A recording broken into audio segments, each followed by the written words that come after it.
এখানে আমরা দেখতে পাচ্ছি যে অনেক নারী শিক্ষার্থী আছে যারা অসুস্থ হয়ে এখানে পড়ে আছে রাস্তায়।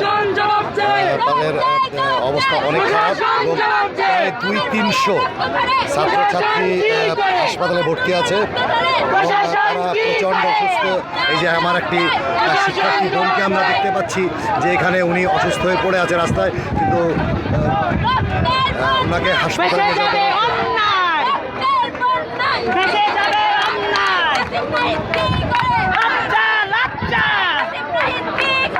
নাহিদ নাই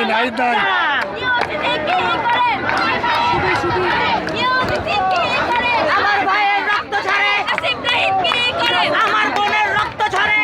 কি করে আসিফ নাহিদ তো বেড়ে গেছে। ক্ষমতা না জনতা, ক্ষমতা না জনতা, আসিফ নজরুল কি করে? রক্ত ঝরে, আসিফ ভাই কি করে? আমার ভাইয়ের রক্ত ঝরে। আপোষ না সংগ্রাম, সংগ্রাম সংগ্রাম আপোষ না সংগ্রাম, সংগ্রাম সংগ্রাম। 1 2 3 4।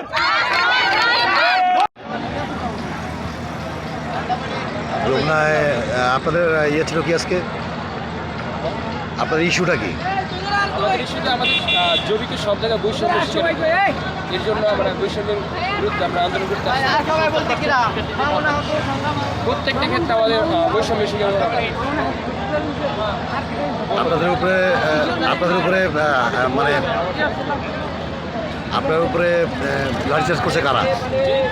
পুলিশ কোনো কারণ ছাড়া লাঠি চার্জ করছে। আমরা শান্তিপূর্ণভাবে কর্মসূচি করতেছিলাম, তো ওনারা মানে মিছিলের অনেক আগে থেকে ওনারা টিয়ারসেল মারছে, লাঠি চার্জ করছে।